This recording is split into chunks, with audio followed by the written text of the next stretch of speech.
Special thank you to LS11 channel members. Join the channel today for early access, bonus content, and more. Yeah! Hello, LS11 Universe, it's the Doctor. And it is KJ Elliott. And welcome back, folks, to Lethal Lottery Round 1, Part 3. This is the second to last part of Lethal Lottery's first round. Z3 is in action tonight. I'm on commentary. Quizmaster is not here. And Connell is doing whatever it is that Connell does. So, none other than the untouchable desperado, KJ Elliott from LAW, has graced the commentary booth once again with his presence, this time getting to team up with everyone's favorite Brit. So, Kay, welcome to Lethal Lottery. Hey, man, thank you for having me. And we are beginning with a big match to kick off the back nine, if you will, of Lethal Lottery, the back half. And we have Killer Cross. Now, you'll see that Killer Cross does not have Scarlet with him. That is because, and correct me if I'm wrong, all seconds are banned from this round on. You are correct. Once we got past qualifiers, all managers, spouses, best friends, tag team partners, lovers, and all else were banned from ringside in all of this. Yeah, Doc, I got a question for you. What's up? Are you ready to shut it down? Ready as I will ever be, as making his way to the ring is the leader of Dark State.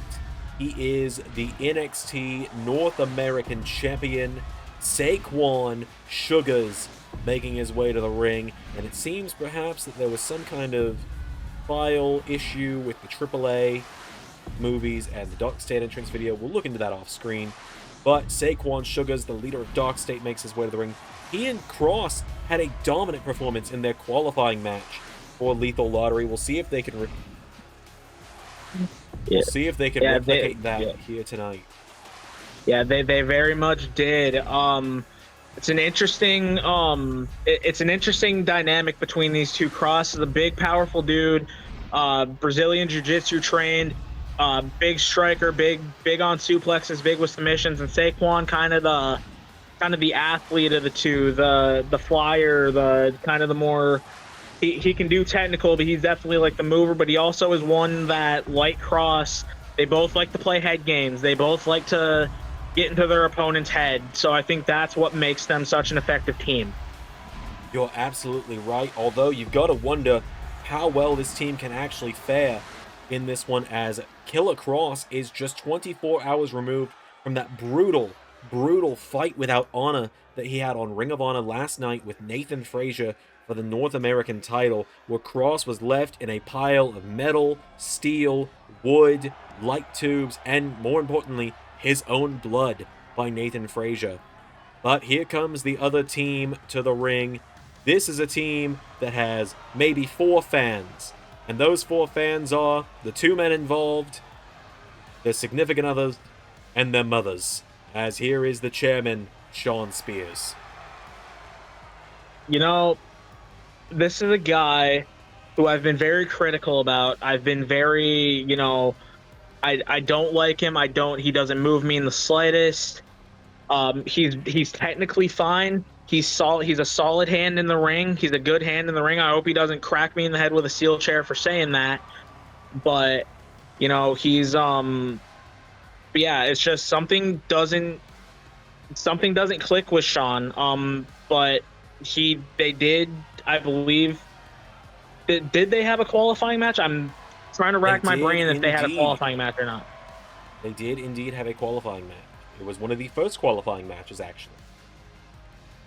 I could not tell you who they faced. It just dawned on me. I won't bring it up too much, but it just dawned on me. Yes, I think now that you're saying it, I remember as well. But for the first time since that brutal last man standing match, here comes the former LS11 Grand Champion. Hey, Doc. Yes, what's going on, Kay? I'm not crazy, right? Depends. This is this is a little bit of a different look than the last time we saw Mr. Wood. He last time we saw him come out to the ring, he had a swagger to him. He had a kind of a kind of an arrogance to him. Absolutely right. This is a different Ray Wood that we're seeing tonight. You can see the effects of taking an exploding chair to the face, wearing a protective mask, covering his nose, covering a lot of his face, is Ray Wood. This is genuinely the first time we have seen Ray since that last man standing match with Xander, where he was put down with a pedigree face first through a table off the top rope that was on fire, need I remind you. So he took a face full of flames, and then he took an exploding chair to the face. Shawn Spears and Killer Kross starting us out. Starting out with maybe the least anticipated match in LS11 history. It is perhaps the least anticipated showdown in the history of Lethal Lottery. And this is a tournament that had Harvard Headbutts versus Raj Desi and Ava Rain in it. Killer Kross and Shawn Spears showing off their technical prowess. Like I said, I'm not counting out either of their technical prowess. That's Saquon Sugars taking a cheap shot at Spears, and Spears saying, "Nah, bro, you're not doing that to me."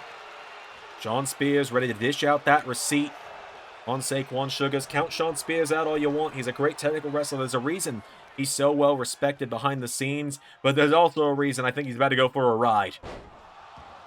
Oh, yowzies. Okay, yeah. And Kross off the ropes, went for a big knee. It looked like Shawn Spears with a boot. The thing about guys like Shawn Spears and Killer Kross, they're slow, they're methodical, but they also don't waste motion in there. That's why they're such solid technical guys. They don't waste motion. Absolutely right about that, KJ. As look at this, what an Alabama slam there from Killer Kross. Big move, these guys. Yep, these guys taking big shots so far. Big German suplex from Shawn.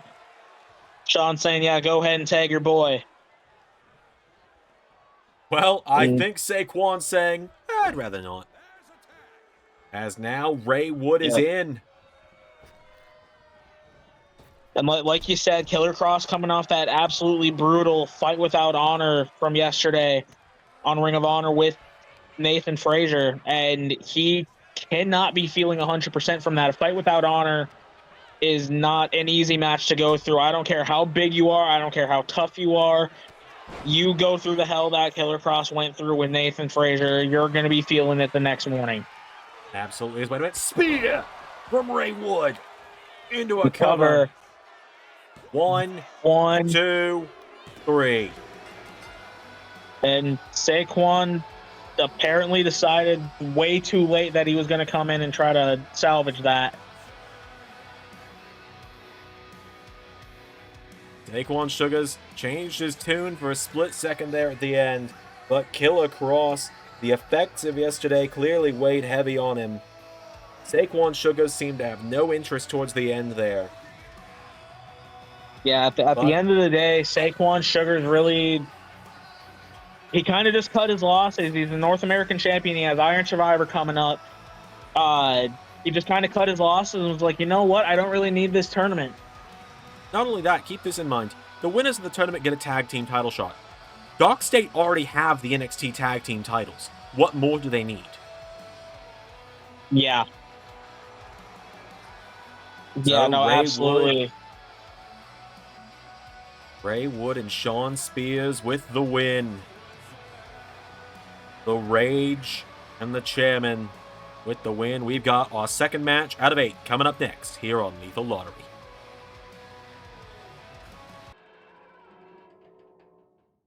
All right, now this matchup is going to be a very interesting clash of styles here. It's one of those rare cases where we've got a little bit of intergender wrestling going on within our match, as well as we've got a team that is a mixed team up against a team of 2 men. As out first, the Rainmaker and the captain of Team McMahon next week at Full Gear, Kazuchika Okada, making his way to the ring. Yeah, so I've been wondering about this match, honestly, since I got the call that I was going to be at the desk this week, and I've been wondering about this. Okada, like you said, he has the big blood and guts match coming up this next week. So does Okada, as prideful as Okada is, does he take his foot off the gas and not go as hard in this tournament to earn a title shot, knowing that he has such a huge match with such huge stakes coming up next week? Well, you say that, Kay, but I have seen Okada for years now. I don't know if Okada knows what easing off the gas looks like. I think this is a man that is going to run himself into the ground before he's willing to ease off the gas on anything. Especially when you consider who's on the other side of him and the history he has with that man.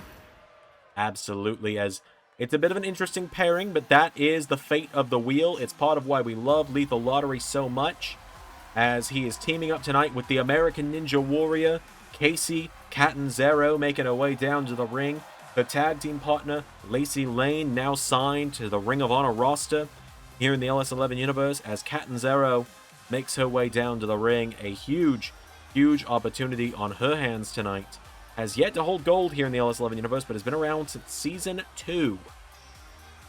You know, I don't mean to harp on this because I know in 2026, size isn't always a huge factor anymore, right?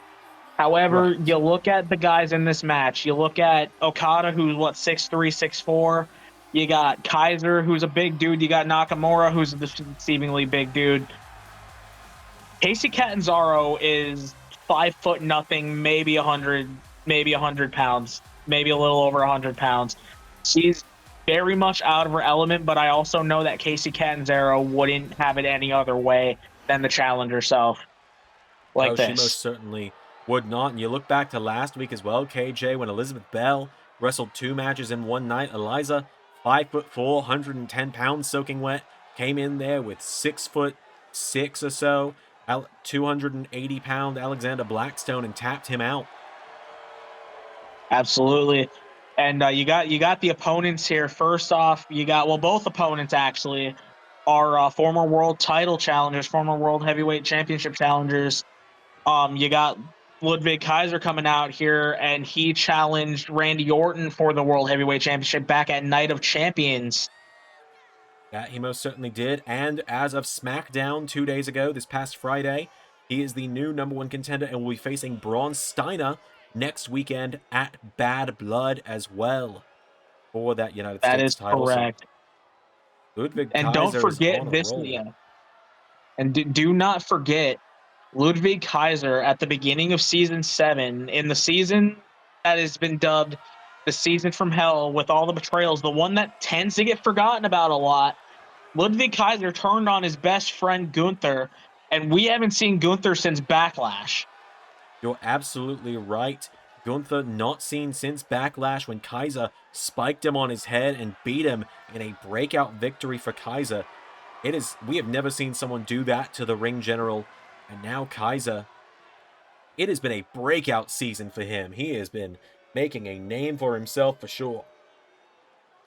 I don't see a world where in either by the end of this season or very early on in Season 8 that Ludwig Kaiser isn't a champion in LS11. That's how talented he is, and quite frankly, that's how dangerous he is. You are most certainly right, as now, here comes the man that challenged for the World Heavyweight title against Jacob Fatu at Fall Brawl just a few weeks ago. He is a 2-time Intercontinental Champion as well, and a 1-time SmackDown Tag Team Champion here in the LS11 universe. The king of strong style, and he was in that triple threat against Rusev and Ludwig that Ludwig won just a couple of nights ago on SmackDown to become #1 contender to Braun Steiner. Shinsuke Nakamura, and my goodness me, the history you could write and fill books with between Nakamura and Okada. The thing is, and I don't know how many people put this together. I'm kind of only putting it together. Both Kaiser and Nakamura are former tag team champions in the LS11 universe, so you know that they've tasted tag team gold. They know how prestigious tag team gold can be. So they want to work together and try to win this tournament because they know that if nothing else, if they win this tournament, they have a chance to get their hands on gold. Is it ideally what they want? No, because they both want singles gold. They both want world championship gold. You're absolutely right. These two, both tag team specialists in their own different ways. Some might argue Nakamura not so much, back with the days of Invincible Strong Style back in Season 5. But as you've said, they are both incredibly decorated tag team competitors. They both know the value of being tag team champions, and being on SmackDown together as well, the winners get a tag team title shot on a brand of one of the winners represents. So they would know exactly what they're getting themselves into. As it looks like Okada and Kaiser are going to start it out. This is Oh, the here we matchup that go. I was going to say this is a matchup that I was very much looking forward to. Circling each other like a couple of apex predators. Here I we mean, go. what are we at, Doc? About a decade since these two last met? It's got to be somewhere around there. Nakamura's been in WWE for 10 years at this point. Let that fact sink in. Shinsuke grabs a hold of Okada, sending him off the ropes now, and Shinsuke with the arm drag. And you know, notice it was a very Japanese style arm drag, as you would expect from two, Puro specialists. Put the full body weight into it. Absolutely. There's this false misconception that's gone around for decades, Kay, that pro wrestling is fake, that they aren't really hitting each other. Well, Shinsuke Nakamura and Kazuchika Okada have found a solution to those reports, and that's to hit each other really bloody hard. Yeah, the whole misconception that wrestling is fake is a little bit ridiculous to me, because, yeah, they might not hit each other as hard as they possibly can, because let's face it, these guys, as big as they are, hitting you might fucking kill you. At the same time, though, like you said, these guys absolutely go after it. As we got a quick cover, Okada had the arm over, but Nakamura said, "I'm not going out like that."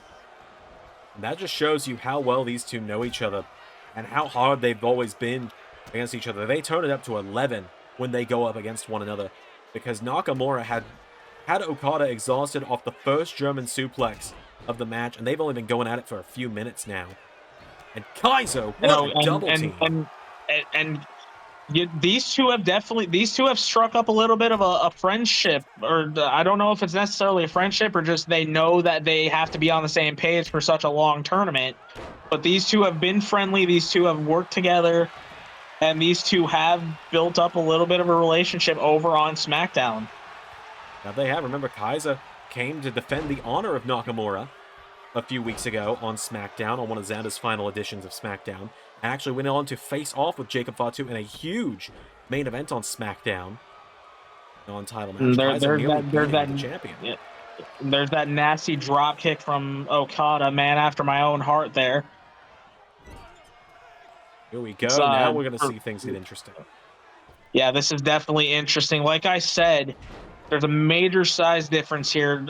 Kaiser is a deceivingly large man, but Casey, the strategy with, we talked about the strategy with Okada, or with Nakamura and Kaiser a little bit. With they've kind of developed this friendship. It's a case of Okada and Casey kind of have to use their separate strengths as an advantage. Casey kind of has to stick and move like she did there, use her speed, use her, agility, and kind of just avoid the big shots. Okada's the one who can throw the big shots with these guys. So have Casey tire these guys out and use her innovative offense, and then get Okada in there and let him land the big shots, and that's the opportunity they have to win. You're absolutely right, Kay. It's a great analysis there as well, and we're seeing that, exactly what you said, coming to fruition here, as Casey Catanzaro is just throwing herself around like a pinball almost. You have to win this match. You really have to, because for somebody like Okada, he has a big opportunity coming up this weekend. He really doesn't need this match that much, because he has the blood and guts match. He's in a big marquee spot. Casey Catanzaro, who knows when she's going to get her next big chance like this? She has to show out like this. She most certainly does. She's not currently signed to any of the major promotions in LS11 Universe. She's a free agent. Currently, we don't know when we're going to see her next. Once she's out of the tournament, my God. I can feel that one over here. We don't know when we're going to see her next once she's out of this tournament. So she's got to be in it to win it. Yeah, I mean, because we got Nakamura, we got Kaiser, who are both very, Kaiser definitely is somebody who, the management team on SmackDown is very high on. Nakamura, he's been kind of intermittent at times, but he's definitely, he's got a spot as long as he wants it, just with his veteran presence. Okada, he's in it deep with one of the, owners, at least, for the next week. Who knows how that match is going to go? Like you said, Casey's not signed anywhere. She's not, you know, yeah, Casey's got to, show out and hope that even if her and Okada do come up short in this match, that she impresses somebody enough to be like, hey, we saw what you did in Lethal Lottery against two guys twice your size and teaming with a guy like Okada. We'd like to give you some opportunities on our brand. Absolutely, but oh my god, look at that released German there from Kaiser as well. We're seeing just how hard all of these competitors can hit one another in this one. Kaiser can hit just as hard as Okada and Nakamura, if not harder. That's the thing with Kaiser.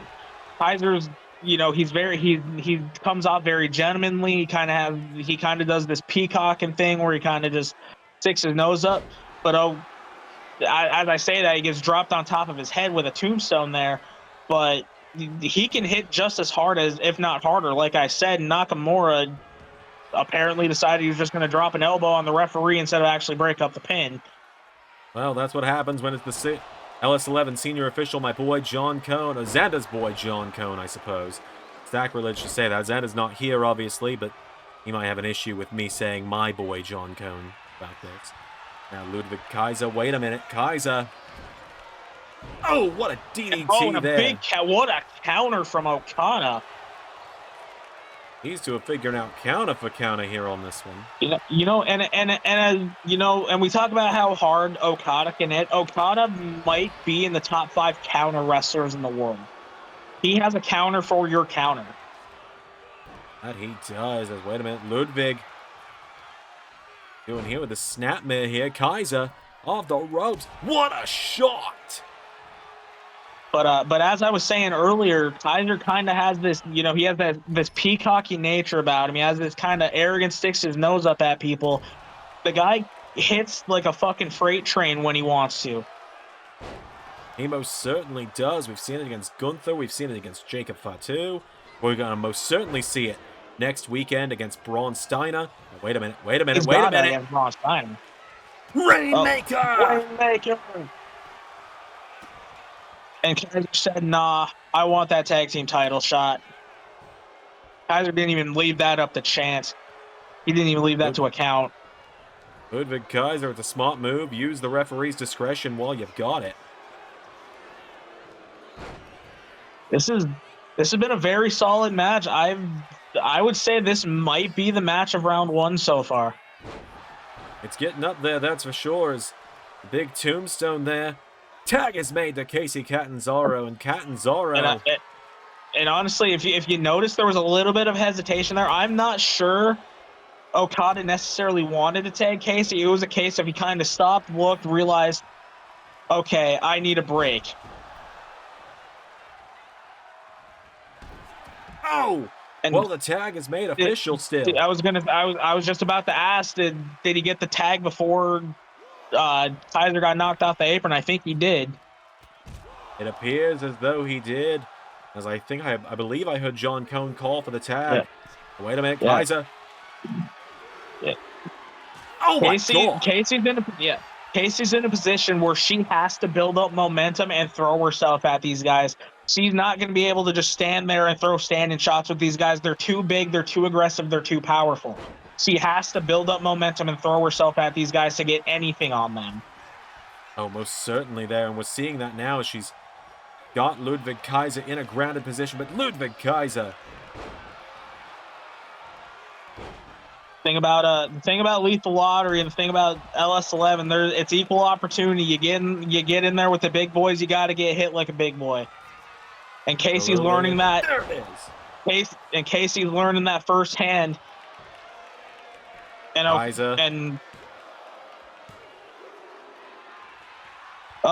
Casey, just with the long enough legs, I talked earlier about her, you know, lack of height, her vertically challengedness, but her legs were just long enough to get on the ropes there.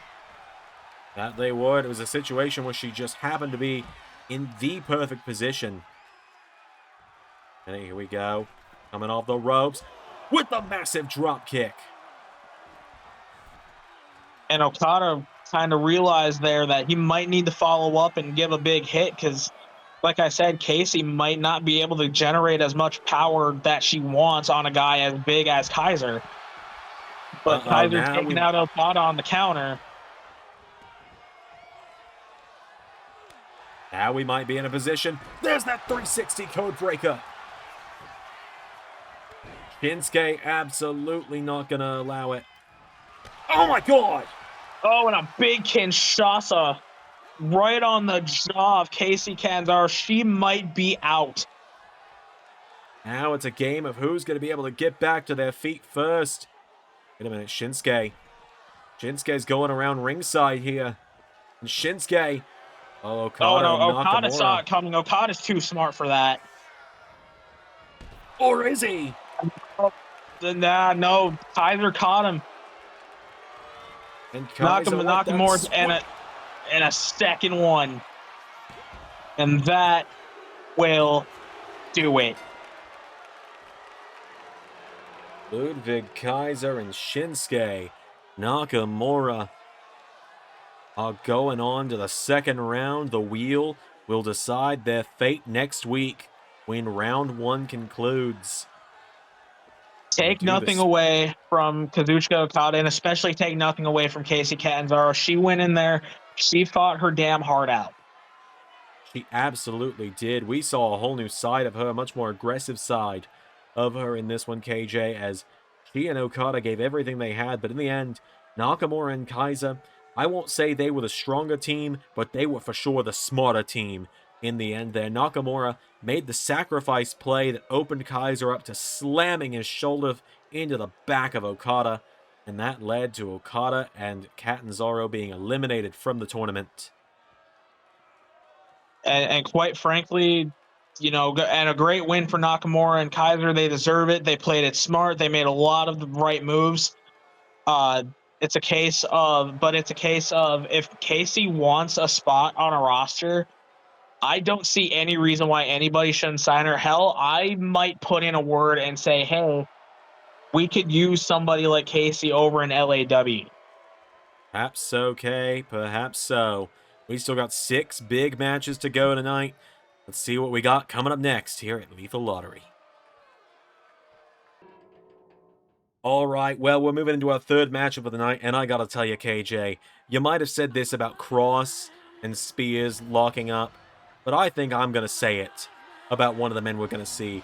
This is my least anticipated match of the night, not because of Daddy Ass, the badass Billy Gunn, one of the all-time greats, making his way down to the ring, if you ask me. An underrated performer, absolutely, from his own right. But because of one of the men on the other team. Yeah, so I'll ask you about it in the match. I want to talk about the guys as they're coming out and kind of give them their flowers, but I'll ask you about that.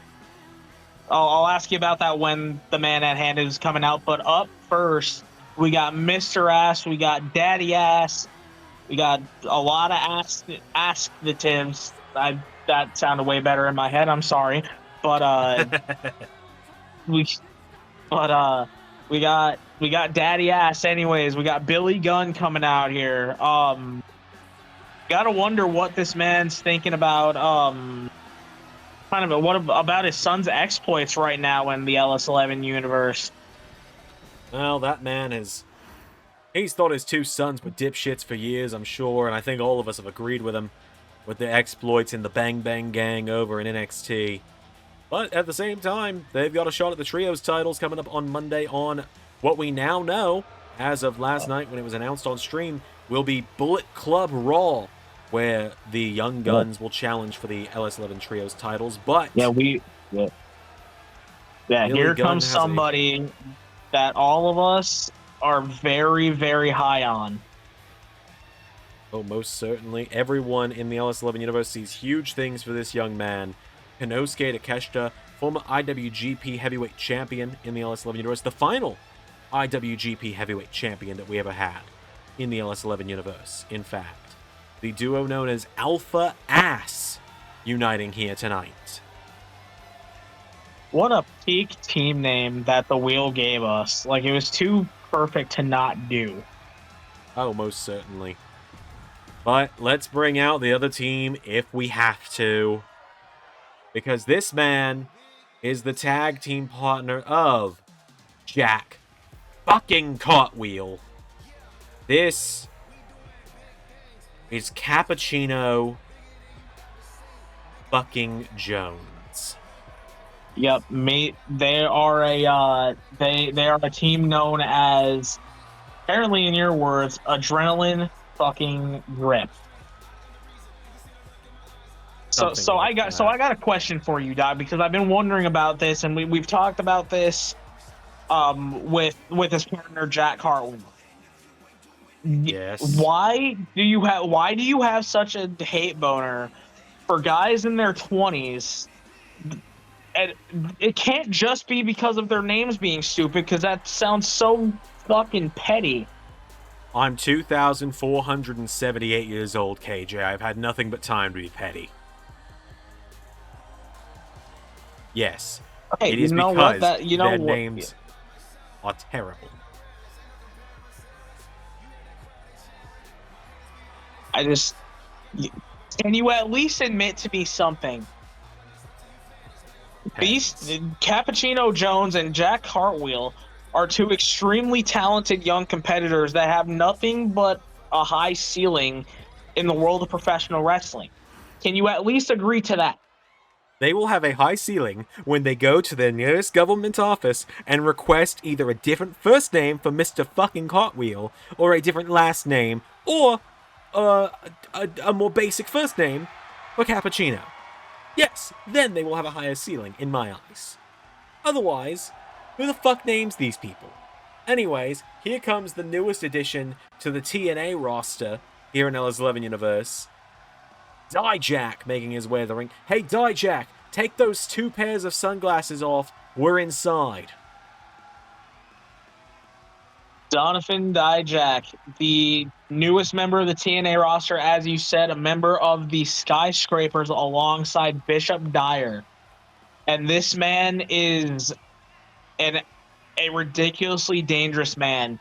He's a big dude. He's a big, powerful dude, but he can move like a fucking cruiserweight, and that is horrifying for anybody who faces him. It most certainly is. He's a former NXT North American champion, WWE Intercontinental Champion, Raw Tag Team Champion, and ROH Tag Team Champion, Donovan Dijak, competing for the first time since leaving Ring of Honor Universe.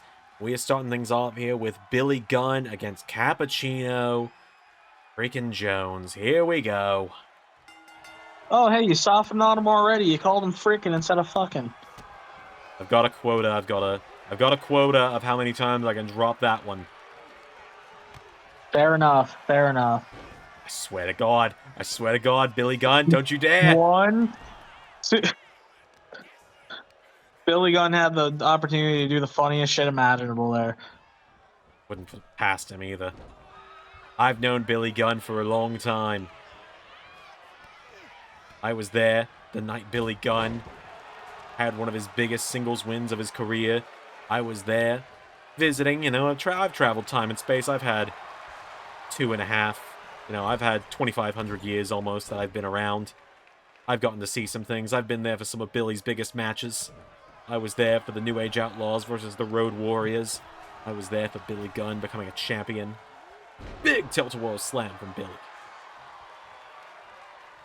I have some jokes that I want to make, but I don't want to do it because I don't want to attract attention from some old members of the LS11 community. So I'll just keep my mouth shut on that one. Perhaps that might be the best idea. As Dijak, oh wait a minute, don't, holy hell!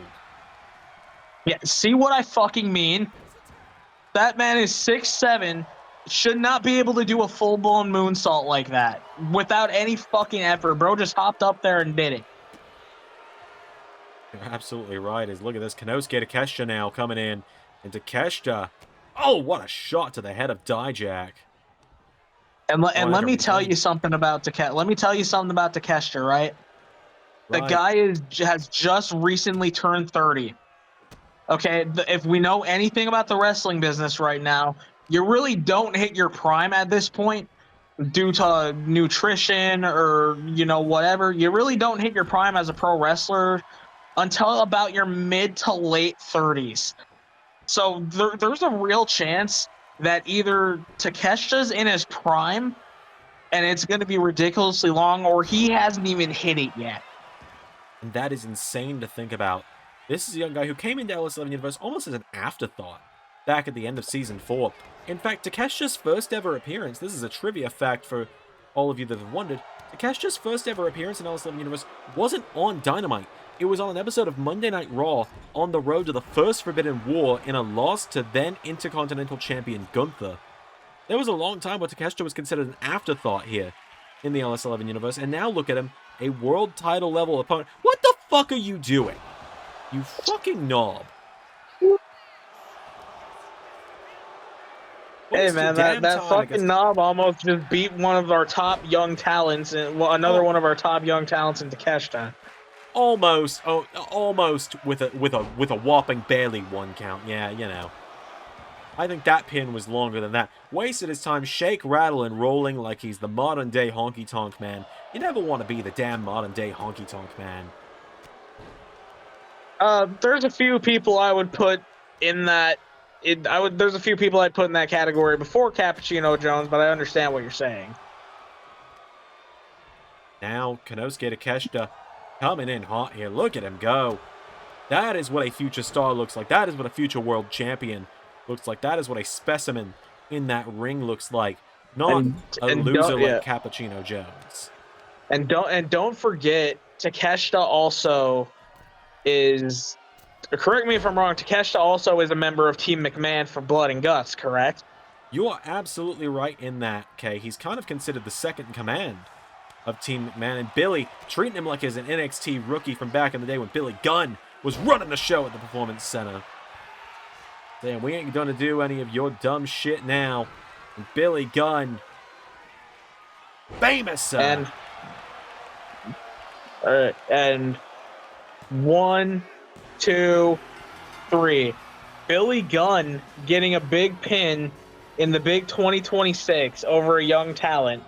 Close enough. Welcome back, 2014. You love to see it. You bloody love to see it. And you know what that means? It means we also get to hear the greatest wrestling theme song of all time. You know what? For once, I'll agree with you in this match. Cappuccino Jones, if you can learn to focus up, stop doing all the dumb showmanship within your match, maybe next time you'll get a big win. And hey, maybe either get a more unique last name or a more basic first name so that your name's fucking match. And then maybe next time it'll work out for you. You know what? Unfortunately, Jones came in with his usual game plan, and he was facing two veterans of the game and a bona fide legend in Daddy Ass. And unfortunately, coming in with the same game plan only gets you so far. Sometimes you gotta change it up and you gotta lock in. Absolutely. That was only our third match, though. We got 5 more to go here as we continue the penultimate episode of Round 1. We are almost through, folks. We got more matches coming up next. Alright, this one might be the most interesting match of the night, in the sense of the word interesting, I suppose. You know what? First off, I just want to say, what a hooper of a theme song. It's very underrated, in my opinion. Absolutely. As the Redwood Big Bill making his way down to the ring. He's a member of what I've dubbed, and a lot of other members of the LS11 community have dubbed the TNA the LS11 Breakfast Club. Himself, Casey Navarro, and our man Carnal Zanzenegger. This man is somebody who people have seen really big things for him. Big Bill wasn't always in this position. Big Bill was very much on the very precipice of being blacklisted from the wrestling community for a lot of his past issues, but he's turned it around. He's come back and he's reinvented himself, and now he's one of the most beloved men in the LS11 universe. Absolutely. I mean, everyone loves a good comeback story in wrestling and everywhere else. You got the likes of, Macaulay Culkin, Michael J. Fox, Kim Kardashian. Wait, no, that's a different kind of comeback story. Anyways, out next, it is the 7'4". No, I'm so getting fined by Xander for that one. The 7'4" Nigerian giant, Omos, making his way to the ring. And now I raise this question, or this point, K. Everyone thinks El Grande Omos Akano is just Omos in a mask. If that was the case, where's the Latin American Championship? What maniac thinks that Omos Akano is Omos in a mask? Omos Akano is quite obviously Mexican. Omos is quite obviously Nigerian. There is a ridiculous amount of difference between the two. Exactly. And also, they look nothing alike. Nothing whatsoever. Other than, are they both massive men? Yes. Okay. Whatever. Does that mean that Big Bill and Omos are the same person? No. You know what Omos and Omos Akano have in common? They're both incredibly handsome. I mean, from the little bits that we've seen of Omos Akano, yeah, I agree. So, El Grande, Omos Akano, and Big Bill, a team dubbed the Wholesome Giants, facing off with one of the smallest competitors in Lethal Lottery, Dakota Kai, who we saw get a big victory just last night on Ring of Honor. Oh no, she's going to be in a #1 Contenders Fatal 4-Way in a couple of weeks on the next Ring of Honor episode for a shot at Liv Morgan's Ring of Honor Women's title. That is right, Doc. And man, don't you just love the wheel and the nonsense it can put together? Because as you mentioned, you got the smallest, one of the smaller competitors in Lethal Lottery, teaming up with one of the bigger women in Lethal Lottery against two of the biggest members of the Lethal Lottery wheel. I don't even know if you could say two of. I believe Big Bill and Omos are the two biggest. With the only other, I think maybe the only names bigger than them are Shaq and Omos Akano. I was gonna, yeah, no, I think those are definitely the Mount Rushmore of hugeness in this. But here comes somebody that I know if he's watching, if he's not suspended from watching and is still watching, that man just popped through his roof. Popped through more than his roof, I could probably tell you that. As the WWE Women's United States Champion, fresh off her victory over Thea Hale last night at Armageddon, set for a big 6-woman tag match as part of the Bullet Babes on Bullet Club Raw tomorrow. Rhea Ripley, let's be real, let's call a spade a spade. Z3 and I got into this a little bit on Armageddon yesterday. The leader of Bullet Club Gorillas on Monday Night Raw. Yeah, I would also say so.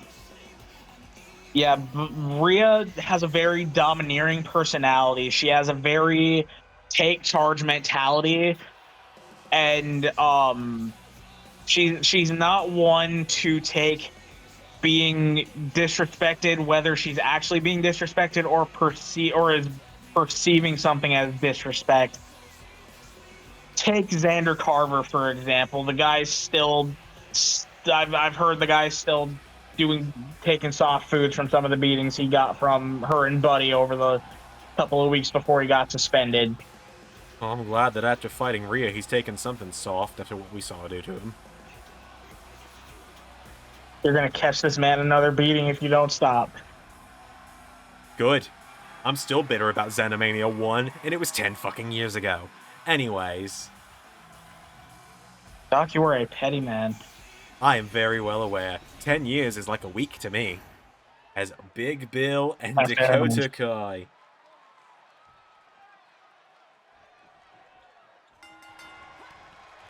What did she Yeah, think that was worked. going to happen? That worked out about as well as I was expecting that to. What does she think is going to happen here? Dakota, we get it. You can kick hard. You're the captain of team kick. Kicking only does so well against a redwood. Well, now I think she's saying kicking. I want to do some kicking. You know what? It's working. It was working. I mean, you got to go after the base. That you hear commentators say it all the time in wrestling, and it's because it's the true fact. You got to go after the base of a guy like Big Bill or a guy like Omos. You take out their legs, they can't stand up straight. Their power is based in their legs. No matter how big they are, their power is always based in their legs. You take out their leg, it doesn't matter how many times you have to do it, you just fucking do it. Oh, no. Oh, no.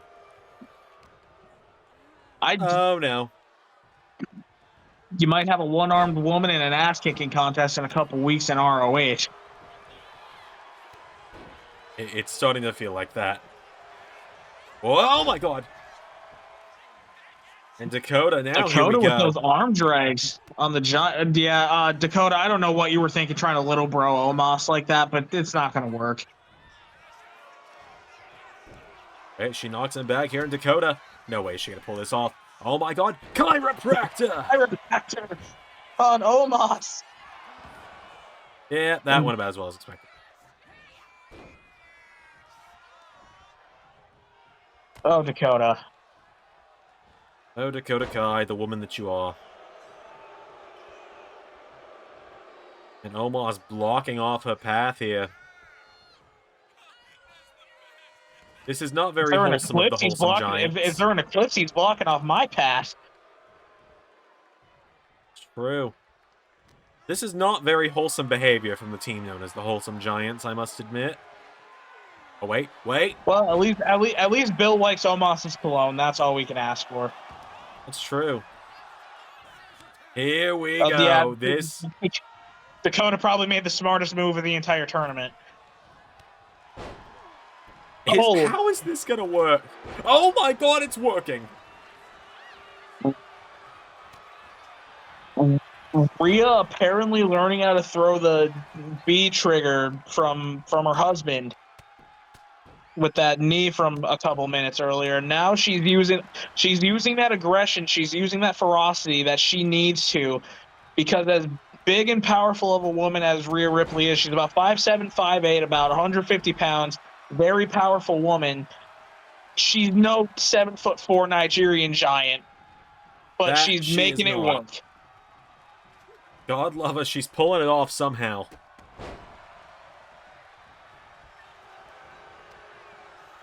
It's hard right now to call anybody in Bullet Club an underdog.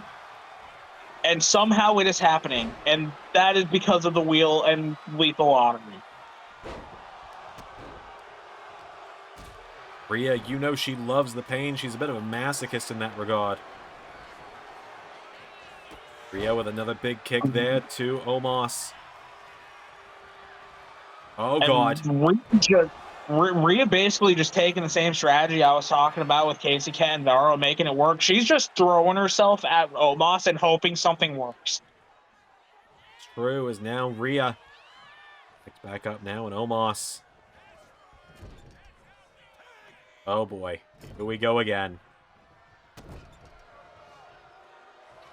And like you said, Rhea's also coming off of a very tough match with a newly motivated Thea Hale last night at Armageddon. She can't be 100%. No.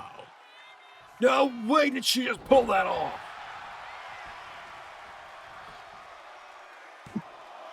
One, two, kick out by Big Bill. Omos got a little bit worried there. He came in to try to break it up. Luckily, Big Bill was able to kick out. I don't think Rhea got a whole lot of that. She kind of just powered him up and then dropped him. Absolutely, she had to. Rhea Ripley is on a roll right now. I don't think anyone expected that. But as I was saying, she had that tough match with Thea Hale. no matter how much bravado Bullet Club will claim that, oh, everything's light work, and they'll say, you know, things didn't phase them that much. Rhea can't be 100% after that match with Thea, the way Thea's been motivated lately. Absolutely right on that one, Kay. Thea Hale nearly winning the US title a few times last night as Rhea knocking back Omos, and Rhea Ripley clotheslining the hell out of him. You know, Rhea's got the strategy right. She's holding on to the limbs. She's holding on. She's putting together offense. She's not just one and doneing moves, and that's something that you need to do with these guys. You need to put combos together, and that's exactly what Rhea's doing. That she is, as Rhea has got Omos here. Drop kicks him. Ripley now is going up to the top rope. Rhea Ripley. The fly now. Rhea Ripley. No, went for the big elbow. That's now. Going for the tree slam. Rhea counters. Rhea. Down Big Bill. Rhea Omos. taking that. Oh, and Rhea. No fucking shot. Oh my god! Rip Tide. 1, 2. Holy shit, that just happened. Not only did she just rip-tide Omos, she just made Omos's knees touch his head.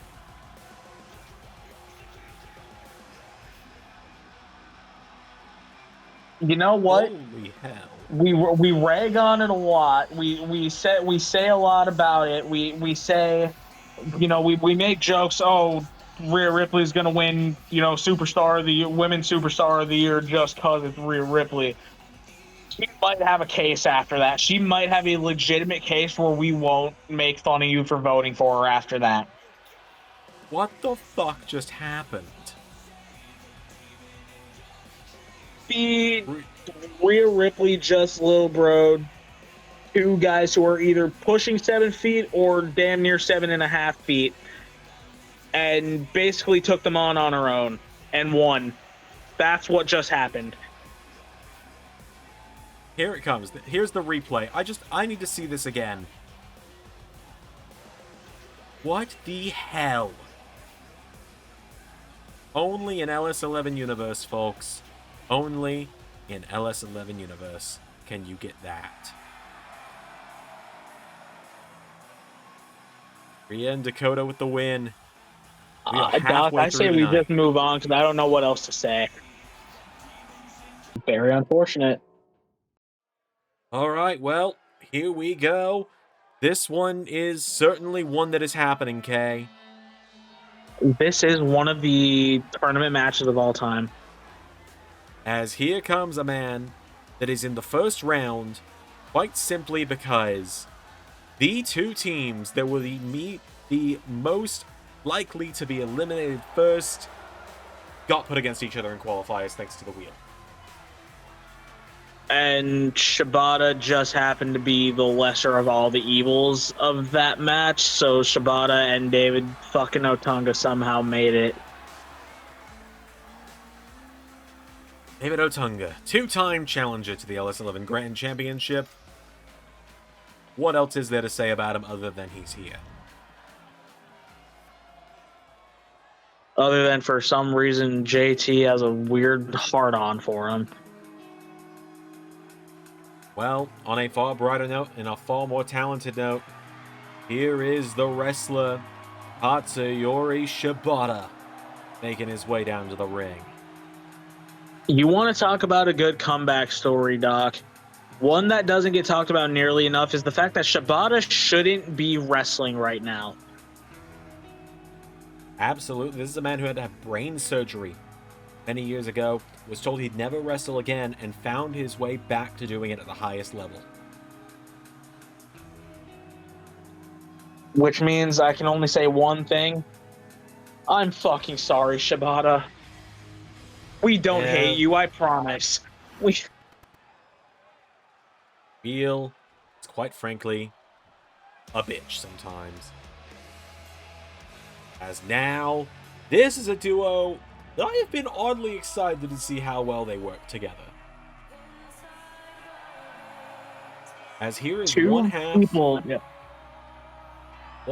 the #1 contenders the AEW Women's Tag Team Championship. She and Sky Blue, the Sisters of Sin, are going to be challenging Thunderstorm for those titles next week at Full Gear. The former TBS champion, the White Witch herself, Julia Hart. Two people we are very high on this team, Julia Hart being one of them, and I have to get it in. I'm sorry, you guys make fun of me for it. Fellow Minnesotan here, Julia Hart. Fellow Minnesotan here, Julia Hart. I got a soft spot for her. She's an extremely talented young star. Bloomington, Minnesota, also known as the home of the Mall of America. She's a former cheerleader. And she has one hell of a partner. Hey, are you from Minnesota? You've never mentioned it. You can go straight to fuck off, Landot.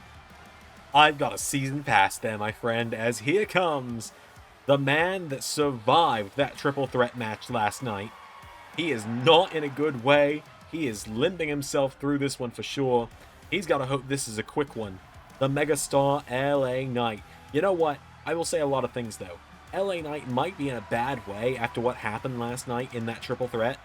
At least he's not Drew McIntyre, who is laid up in a hospital bed right now. You took the joke right out of my mouth. Yeah, Drew McIntyre, for those that didn't see last night, took not one, but two different fall from graces across steel steps. But LA Knight, you know, he's a former, WWE champion, former United States champion, former tag team champion with John Cena of all people. He's one of the more decorated members of the LS11 roster, and he's teaming up with somebody that, like I said, we're all very high on, very talented young athlete in Julia Hart, who was absolutely just mauling David Otunga. Get his ass, Julia. Well, you'll remember what happened when Raj and Ava went against Katsuyori Shibata and David Otunga. Second verse, same as the first. I do remember, yeah. Julia Hart with the Heartless Lock in. We got a great shot of LA Knight right there. Oh my god! Shibata apparently hates us. Shibata said these boots are rated E for everyone. Apparently. All right, well, here LA, comes play the hits. Go ahead.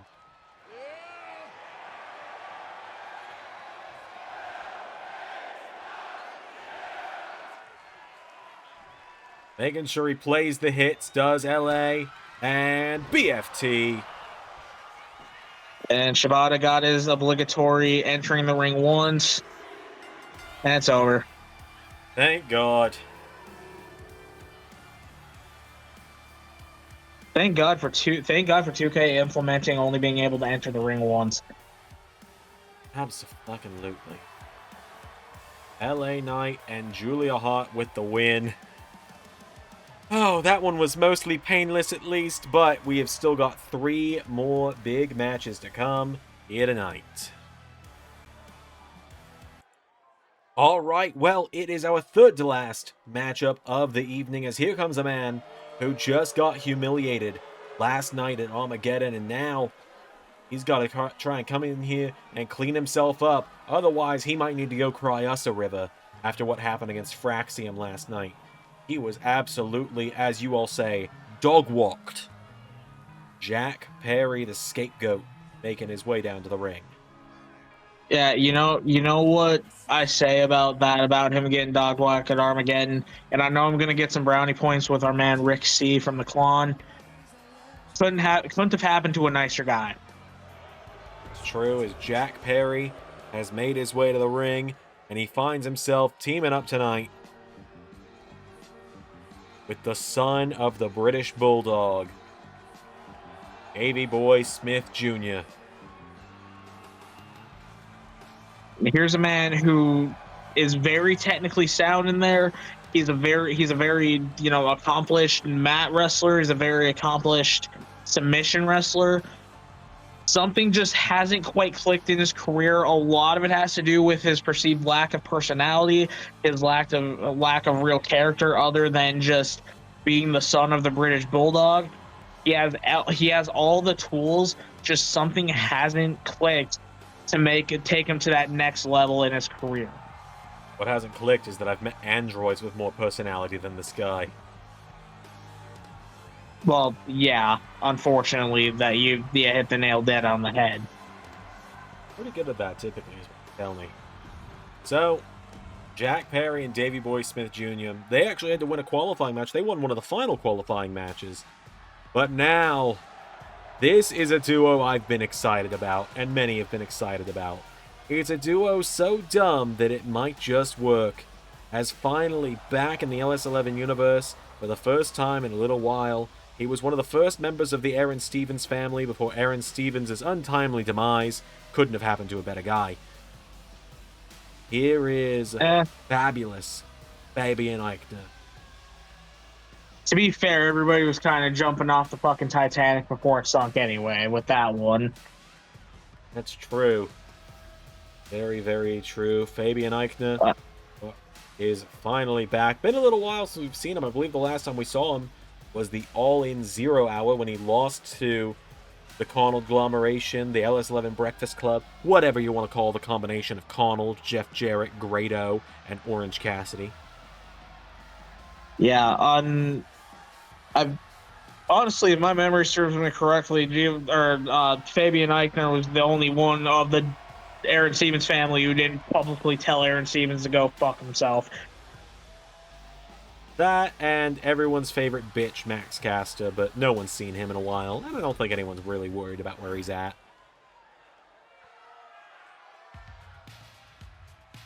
But who we are all excited to see is this man, the first ever Ring of Honor champion in the LS11 universe. To quote one of my favorite scumbags in the LS11 universe, is he a member of the conglomeration or not? Nobody knows. It's true. He is said to give him, last we checked, he asked for 25 days to give Kyle O'Reilly an answer. And that was approximately, the math in my head, that was approximately 17 days ago. So he has promised he will have an answer after Blood and Guts. Yeah, I believe Dalton Castle asked till about 12:01 on Sunday, if you know what I mean. Correct. Kyle O'Reilly asked, "Why are you waiting until after Blood and Guts?" And if you remember, Dalton's response was, "Dude, have you seen what Shane is doing to people agreeing to work with you? I ain't trying to catch that smoke. I'm not trying to catch that smoke." You know what? I can't exactly blame him, because you look at what happened to two world-class competitors in Will Ospreay and Swerve Strickland, and what keeps happening to Darby Allin every time he fucking breathes, he gets hit with something or he gets thrown off of something. It's absolutely true. And you know what the funny thing is? You look in this matchup, there are three championship reigns. 4 championship reigns, yes. 4 championship reigns. 5, rather. I'm going to get there eventually, I promise. There are 5 championship reigns across this entire match. Across the 4 people in this match, there are 5 title reigns. 3 of them belong to Fabian Eichner. Absolutely baffling. 2 times as the WWE World Tag Team Champion, 1 time as an NXT Tag Team Champion, both alongside a man we saw advance in the tournament earlier tonight in Ludwig Kaiser. Man, wouldn't it be real fun if the Will spun those 2 in a matchup in round 2 if Eichner and Castle actually do advance here? Oh, wouldn't it be just fun? But then we all know the wheel. We all know we can't have nice things. No, absolutely not. At least we got most of the bullshit out. For the most part. Sean Spears is still in this tournament, is all I'm going to say there. Now, Davey Boy Smith Jr. is in, and what are he and Jack Perry there dishing out a double clothesline. Jack Perry and Davey Boy Smith, or as I like to call them, the scumbag and the nothing bag. It's true, the scumbag and the empty bag. Yeah. And a big backstabber there from Dalton Castle. Here's the thing. For all of Dalton Castle's antics, for all of his showmanship, for all of his, I'll just call it what it is, bullshittery. He's a very talented in-ring competitor. The guy has made it obvious that he does what he does to get into people's heads, to make people think, to catch people off guard with the antics, with the showmanship, with the feathers, with the boys. And then he goes in there and he can out-wrestle just about anybody he wants to. Absolutely. There's a reason he's the first ever Ring of Honor champion we had, although back in Season 4, he held that title for most of Season 4 before he dropped it to Andrade.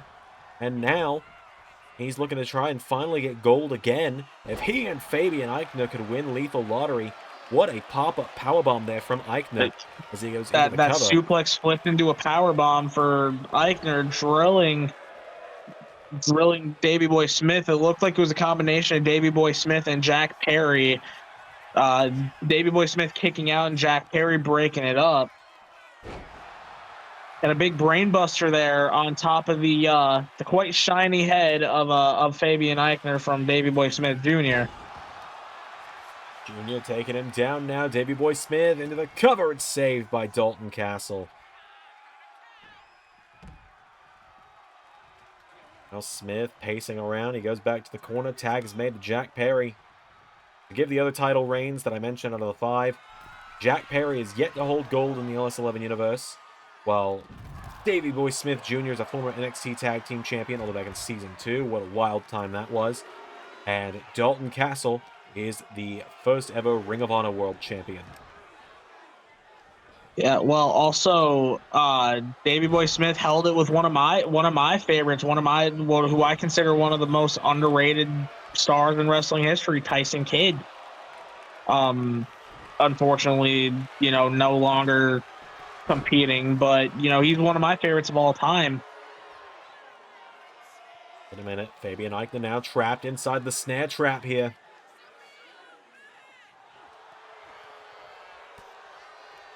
Hanging on, though. Fabian Aichner knocking him back. And you got to know Jack Perry's ego, his mind is just absolutely stinging from the loss at Armageddon last night. Oh, most certainly. Braxium came in there and they worked together like such a great, well-oiled machine for it being just their first ever match together in LS11 Universe. As Dalton Castle. Oh, wait a minute, Dalton Castle. The thing with Jack Perry, I've given you a lot of shit. I've given you a lot of shit about being petty and stuff, and most of it's in good fun. Jack Perry legitimately is one of the pettiest human beings I've ever had the misfortune of being in the same building as. Understandable. He's a very petty man. Go cry him a river, as they say. Yeah, I'll go cry him a river and then he can drown in it. Oh my god. Dalton Castle now, no. Section from Jack Perry, goes for the Hurricane Rana. Counter for counter here. Jack goes for the dropkick again. Dalton Castle again using Dalton Castle, a very accomplished amateur wrestler. He's a very accomplished, grappler. Like I said, for all of his antics, he's every bit as dangerous in the ring as he is flamboyant on the outside of it. Bangarang! Connect. I don't know if you saw it on the outside. Aichner dished out a massive powerbomb to Davey Boy Smith Jr. Just like that, Castle and Aichner are moving on to the second round. And Jack Perry's shitty weekend continues. Cry me a river, jackass. Most certainly. Cry me a river, scumbag. Dalton Castle and Fabian Aichner pulling this one out. Fabian Aichner is moving to the second round of a tournament in the Big 2026. How about that? Yeah. Usually I'd say you love to see it, but does anybody really care? Someone might. That someone might be named Santa Carva, but someone might. What a win there tonight. Dalton Castle reminding the world why he is a former world champion. Just look at the speed he hits this bangerang with. Just right on the face goes Jack Perry. Fabian Eichner and Dalton Castle move on. Up next, we're going to move into the match. That's the reason why I've had to get a surrogate commentary partner for the night. And number 3 is in Lethal Lottery up next. What the fuck?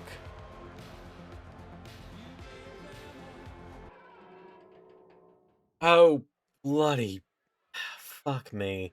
Of all the matches happening in this tournament, this is one of them. Yes, here comes the reason management called me to be here, which I love being here with you, Doc. Don't get me wrong. Oh, I'm glad you're here as well. But the fact that I had to qualify and he didn't is fucking bullshit.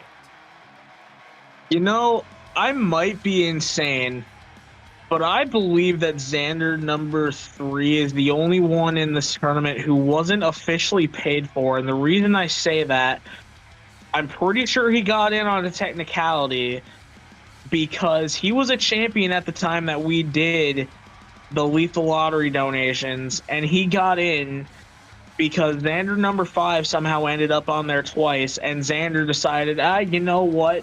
I'll skirt the rules. I'll put Xander number 3 in there. You would be correct. Meanwhile, Matt Cardona politicked his way out of being my tag partner, got a bye into the first round, and I got stuck with Jack fucking Cartwheel. Meanwhile, my moronic broadcast colleague, who you'll catch me on Raw with tomorrow, Bullet Club Raw, gets to team up with an actual good competitor and is in the first round with an automatic bye while I got stuck in the qualifiers. Don't forget this schmuck went to another dimension and got dropped by Karloff the other night. That he did, as here comes his tag team partner from AAA, the leader of Los Toxicas, Lady Flamma, making her way down to the ring. Man, some dipshits get all the luck, huh? Really? Like, come on now. Bro's been rubbing shoulders with Carlock. He's rubbing shoulders with fucking Flammer tonight. Meanwhile, no offense, I'm stuck here with you, Doc. Hey now.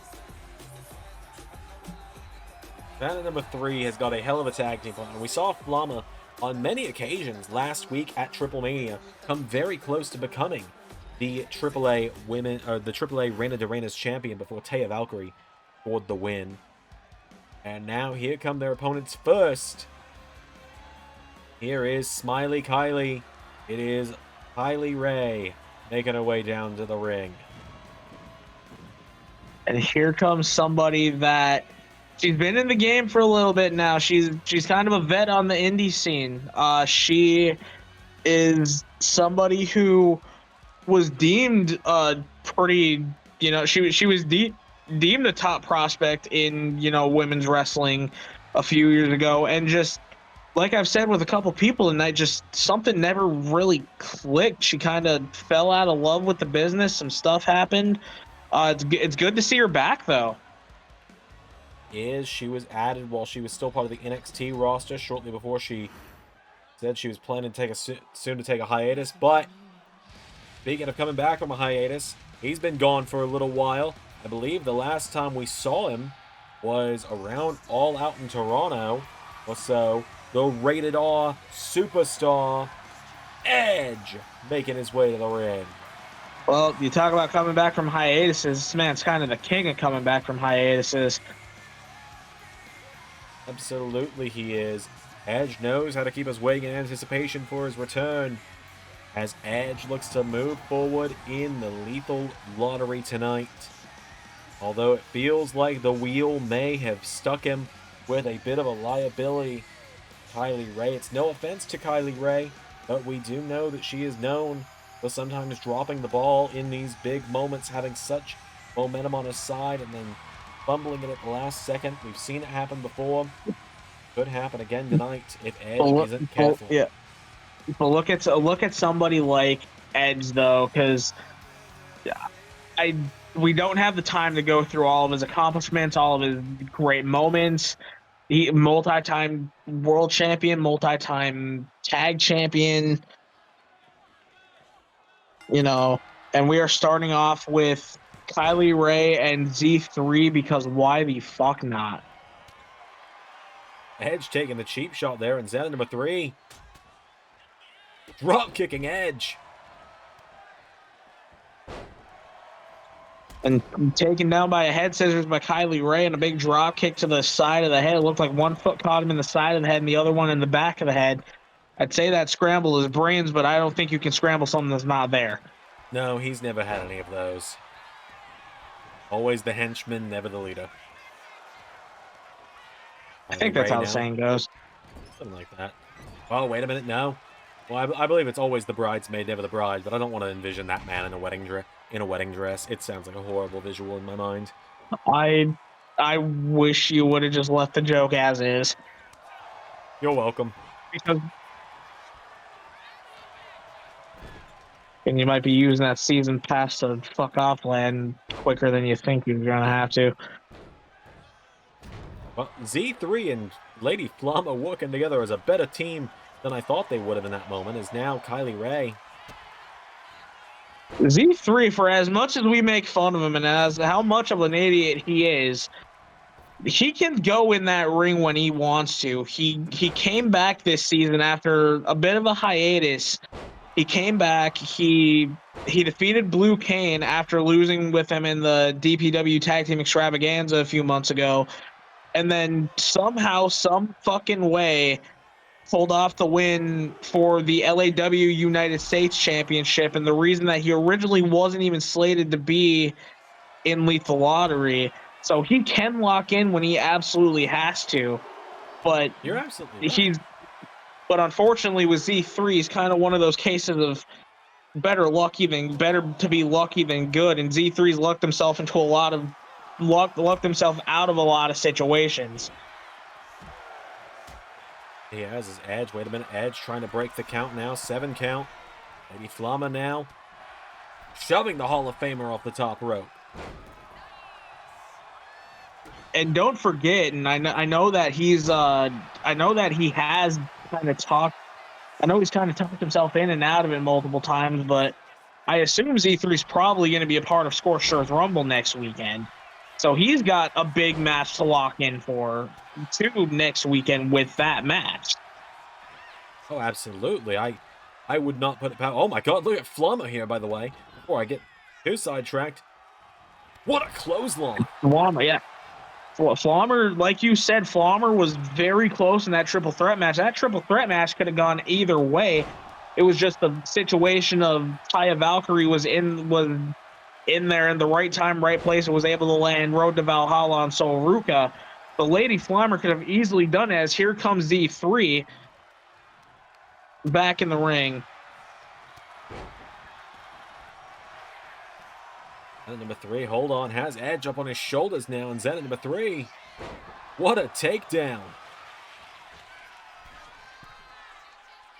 Yeah, no, and don't put it past Z3 to just hop off a commentary and jump into the Rumble, even though he's declared, he's undeclared, he probably doesn't even know what the fuck he's doing yet, but I kind of just expect him to be in the match, as there's a spear from Edge and broken up by Lady Flommer. Lady Flommer doesn't. We've seen a few partners in Lethal Lottery be like, "No, I don't need this. I don't know why people, put me in this nonsense." Lady Flommer looks like she's locked in on getting that title shot. That she does, and she has this almost strange look in her eyes whenever she looks at Z3. I do not know how to describe what I'm seeing when she looks at him, but it's not a way I've ever seen anyone, especially a woman, look at him in his entire existence. Oh my God, look at the way he just manhandled Edge. I think I just saw Lady Flommer's eyes get brighter with that, and that just made it even worse. Z3 almost just pinned a former WWE World Champion. Let that sink in a little bit. Now he and Flama working together again. Look at the tag team synergy these two have figured out. They're doing The something right in cover, this matchup. one, kick out by Edge. Edge has been through the ringer in this match. I don't think Edge was expecting these two to work together this well. And a My God, big you saw Zen. flapjack by Edge, and now Edge using that veteran experience. Here we go into execution. And notice that Edge has kind of not been too keen on. I might just eat my words here, but Edge hasn't been too keen on getting Kylie Ray in here. Edge has always been kind of one of those, I'm going to do it myself, I'm going to do things my way type of guys.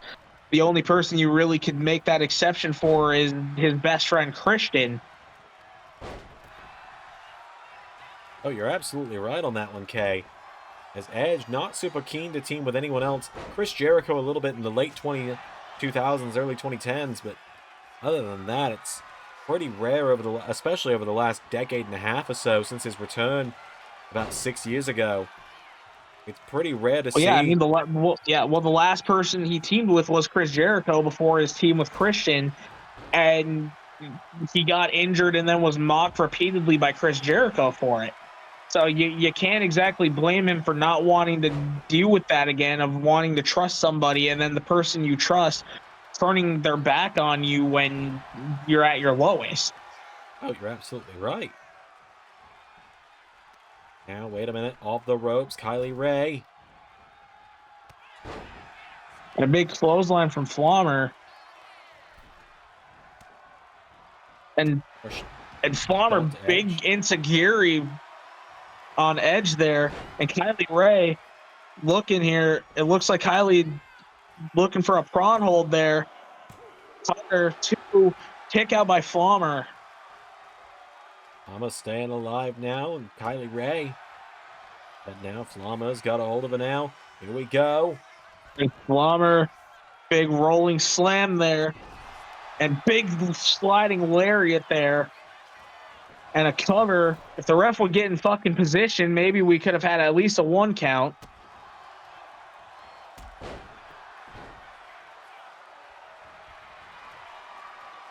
Now Kylie Ray. Kylie Ray getting herself fired up. Big senton to the back. You always hear the worst hits are the ones that you don't see coming. You take a big shot to the back. You got somebody dropping their full body weight on your back like that when you're not expecting it coming. That could be a brutal hit. Speaking of a blindside shot, Z3 with a big jumping neck breaker there. Z3, wait a minute. Whoa, that's the kick! Oh.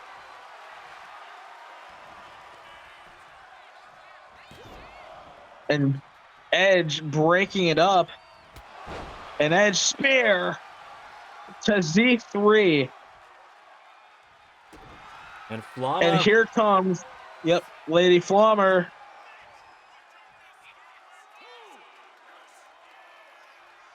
And the power, she mustered all of her strength to get Edge up.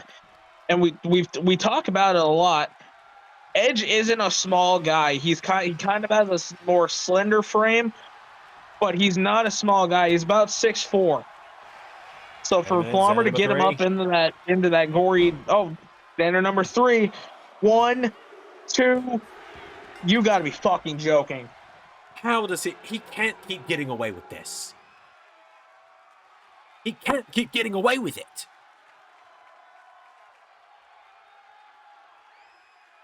How does he do it?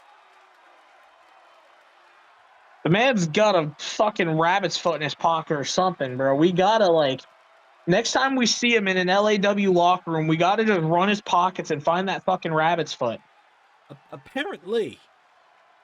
Because Santa number 3 and Flama just beat Edge and Kylie Ray. Xana number 3, now in the record books, has a victory over Edge. Ray is gonna kill him.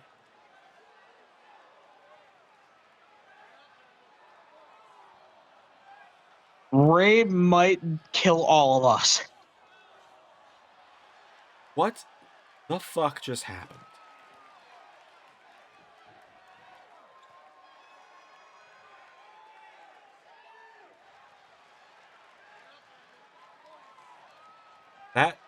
just happened? All right, well, we've got a banger of a main event, and I say we just move on to that because I got I don't nothing. have any more. Yeah, I don't got any more words. Let's move on to the main event. All right, folks, this is the main event of Lethal Lottery. Round 1, Part 3, as here comes Tatum Lords to the ring. All right, Doc, I got a question for you. Of course, ask away. Do you remember? Do you remember back in the mid 2000s the gimmick that Matt Hardy had, where it was Matt Hardy will not die? Correct. Well, Tatum Lords will not let shit die.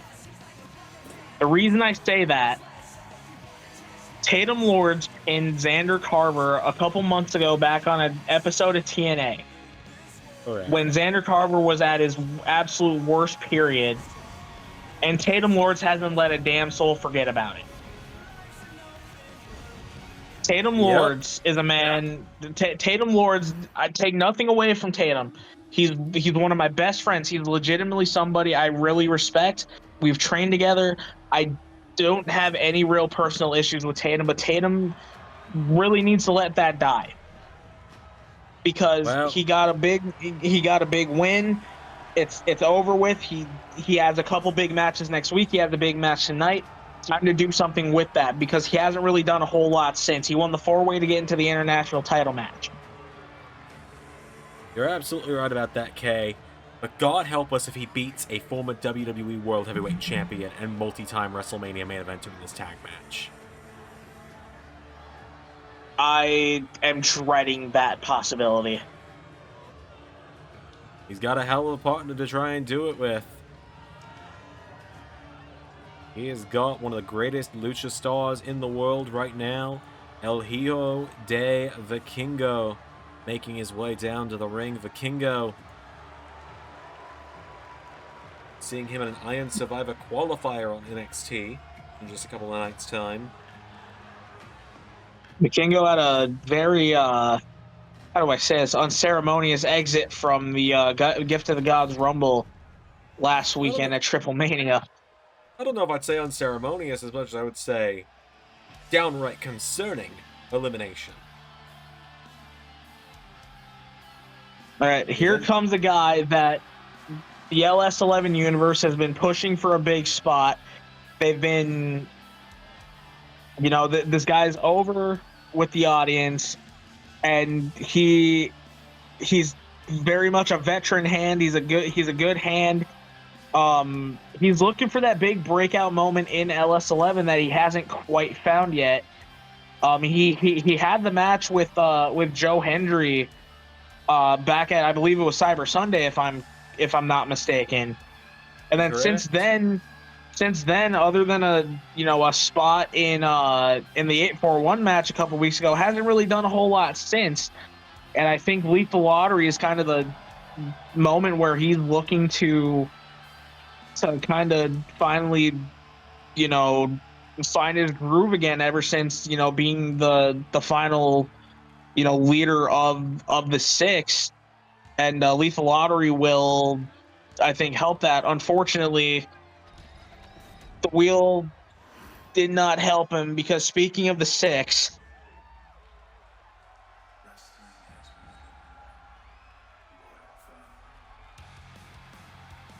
right, speaking of the 6, Nick Aldis, my fellow countryman, finds himself teaming up with the man he kicked out and took the 6 away from. A man he's been married to throughout his career at this point, all dating back to All In 2018. The American Nightmare, Cody Rhodes. We're as surprised he was allowed to be put in this tournament as you are. Glad you made the joke because I was about to. We got CM Punk and Cody Rhodes in this tournament. I'm never asking for anything again. the American Nightmare, the man who held the World Heavyweight title for 475 days, the former leader of the Six, and now the man that is considered the face of SmackDown in the LS11 universe.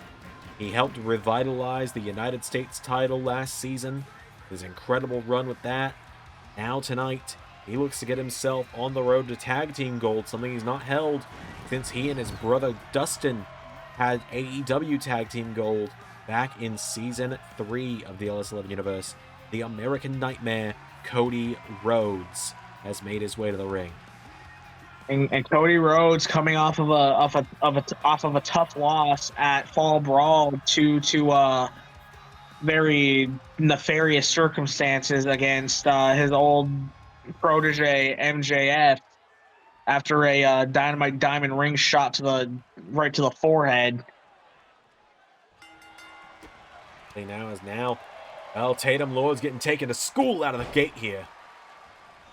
Yeah, I would say two very underrated stars in LS11. You got Nick Aldis, who, like I said, hasn't really had a lot of big opportunities as of late, ever since the match against Randy Orton on the kickoff show of WrestleMania. And then you got Tatum Lords, who, like I said, has that big win over Xander Carver. But, other than the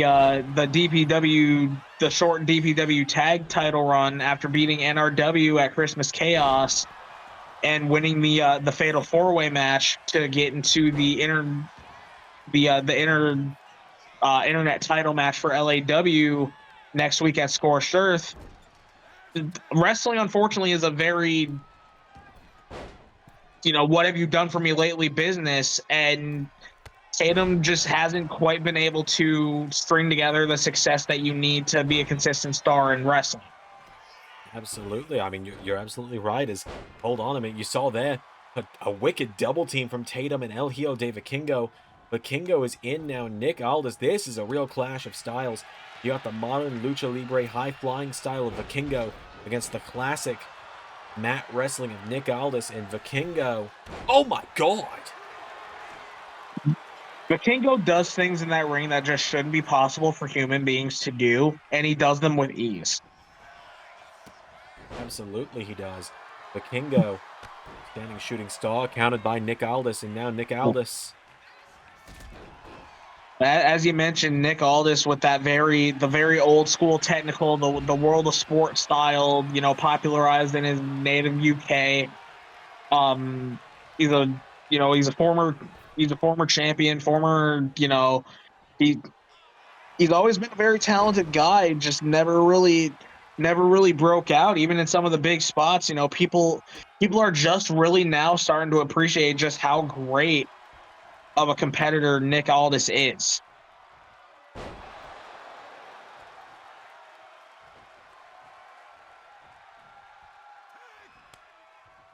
Feel the tension there.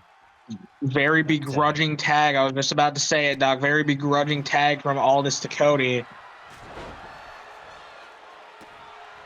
American Nightmare is in. Cody Rhodes and Vikingo.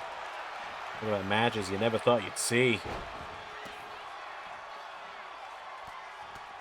Yeah, the thing is Cody and Aldis, they're both professionals. They might despise each other.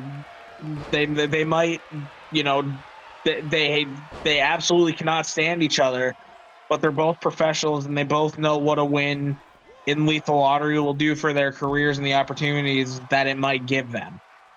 And Vikingo just went splat on the floor there when Cody got out of the way.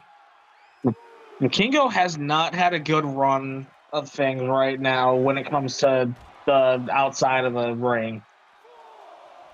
Oh, he is not. Macias splatted him like a bug to eliminate him from the gift of the Gods Rumble. And Cody with a springboard frog splash.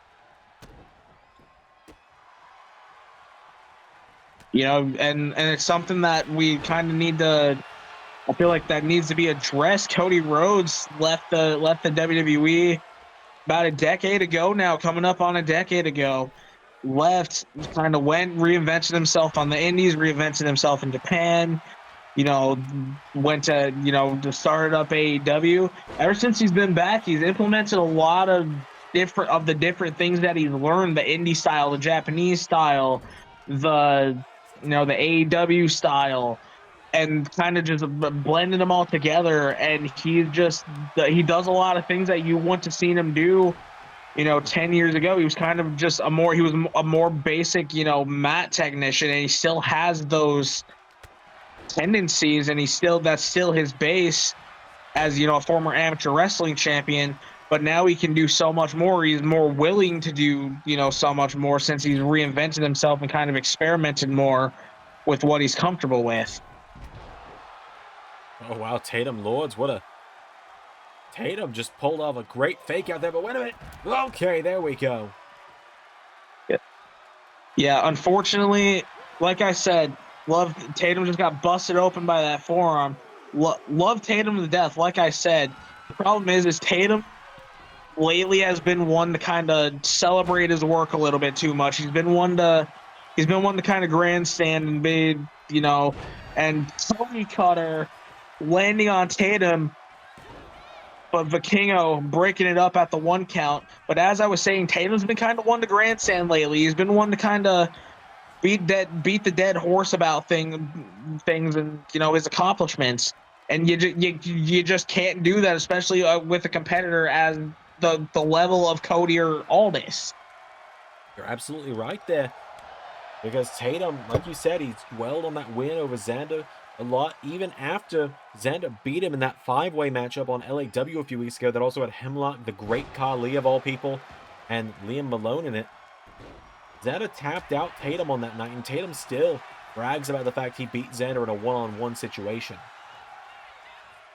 Yeah, I mean, and speaking of outsider Liam Malone, Tatum had that big match for the Internet Championship coming up at Scorched Earth Rumble against outsider Liam Malone. They both won their 4-ways. They both have, the student of the game, as brash as they are, as, arrogant and as brash, and, the bravado that they have, Quan and specifically outsider Liam Malone are watching this, and they are seeing what is, the things that are happening to Tatum, and they are zeroing in on the weak spots. And that cut and, that the head of Tatum is going to be a major point of emphasis for Liam Malone this coming Sunday.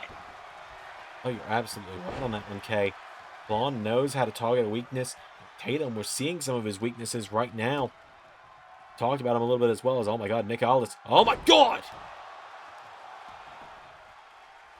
Tatum's young. He's relatively inexperienced. He really only hit the scene, about a year ago now. I think it was last Scorched Earth Rumble that he really hit the scene. Maybe a little bit before that, but he's still relatively new to, everything here in LS11, and he has no experience with people on the level of Cody and Aldis, who don't miss opportunities. They don't, they don't miss the opportunity. And a huge shooting star press by Vikingo and a kick out by Aldis. Credit to Aldis. He didn't need Cody to break it up. He got his shoulder up. Aldis, nobody will ever deny his toughness. Aldis dishing out the Magnus driver, the Mag Daddy driver. 1, 2, no. 2, out by Vikingo. But back on my point about, Tatum, he has no experience on this level. He's kind of been, the most experience he's really had on a higher level is, his time, his kind of brief time in TNA, teaming with the notorious JT Jason as a part of Jadam. And he had some run-ins with some of the, quote unquote bigger stars that were there, and it took him a while to get his footing, but he's not very experienced at, the higher level of competition yet. Wait a minute, Vikingo. And Cody, Crossroads. Cover from Cody. 1, 2, and Vikingo kicking out. Cody can't believe it. I don't know why he can't believe it. Most people do kick out of at least one crossroads. It's the modern day attitude adjustment. As now Vikingo. Oh, Cody with the counter there. And Cody on, hooking the arms. But Kingo's got the counter to the pedigree. Vikingo. That was a great move. Pop himself up into that position and then be able to hit him with the Hurricane Rana. And Vikingo stringing together combo offense. And that's the thing with somebody like Vikingo. He kind of does have that experience at a higher level. That's what you need to do against, I brought it up. You need to string together. I brought it up earlier in earlier matches.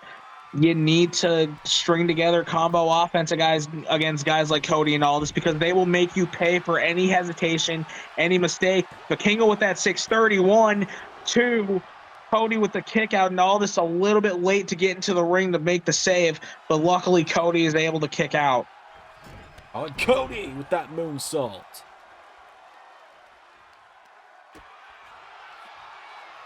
And a big up kick there from Vikingo. Vikingo kind of using that strategy that I've talked about with Dakota Kai, with Casey Catanzaro. He's the smaller competitor in the match.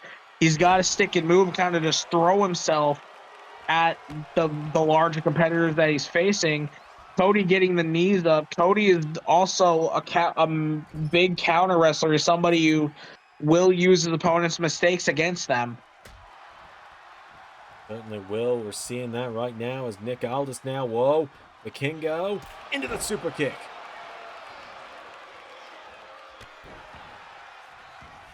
Look at the counters between all four men, and this one is Nick Aldis with that drop kick.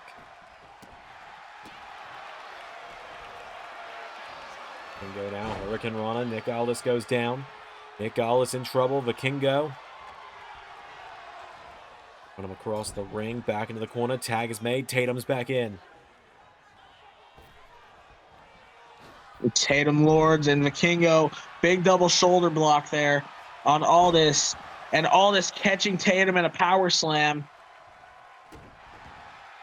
And a big kick to the back. And Tatum, big spinning knee.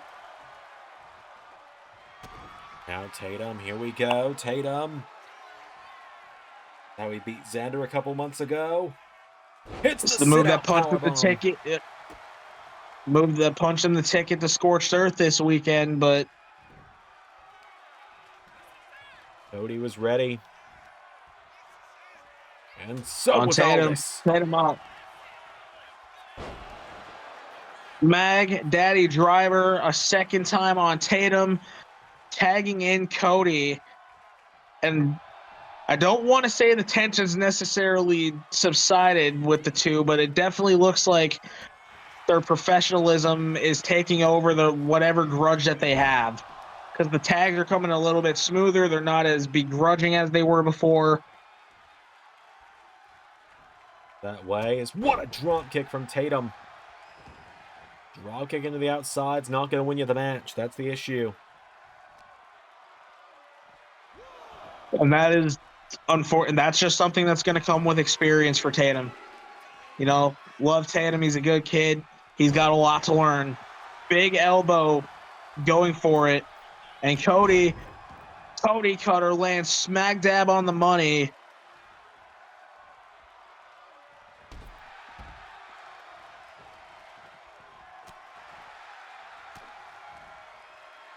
And Cody setting up here. The crossroads to Tatum Lords. And a cover. For the 1, the 2, and the 3. We're out of here. Take nothing away from Tatum Lords or El Hijo de Vikingo, but Cody Rhodes is one of the best competitors in LS11 history. And you got to wake up earlier in the morning to get one over on Cody. Most certainly you do. Cody Rhodes with the win for himself and Nick Aldis. What a match here tonight. What a night of action here at Lethal Lottery. Round 1, Part 3. Next week, Z3 should be back at the commentary table with me to finish out Part 4. Had the final 8 matches. Next week on Lethal Lottery, you'll be seeing Brody King and Adam Pearce versus El Ordinario and Jessica Enigma. You'll be seeing Hemlock and Missile versus Mr. Iguana and Hitchicero. You'll be seeing, let's see here, Octagon Jr. and Gravity versus the Rascals. Sheamus and Christian Cage versus Kushida and Danhausen. Sky Blue and Cammy Zantanega versus Allison Kay and Kendall Gray. Swerve and Ron Killings versus Seth Rollins and Buddy Murphy. Tech Nizzle and Heath Slater versus Mike Tyson and Tommaso Ciampa. And El Hijo de Dr. Wagner Jr. and Alexa Bliss against Will Ospreay and El Macias. But until then, hey, thank you for being here on commentary with me tonight. You did great. Until next time, everybody, I've been the Doctor. I've been KJ Elliott. And that was Universe. Special thank you to $10 and above Patreon backers JJ Gyllenhaal, Tech Nizzle, Harry Willetts, and Jeremy Burt. Patreon is the best way to support the channel directly, and with it you get access to content for every channel in the LS11 umbrella. Click the link on screen to check out the Patreon now. Yo!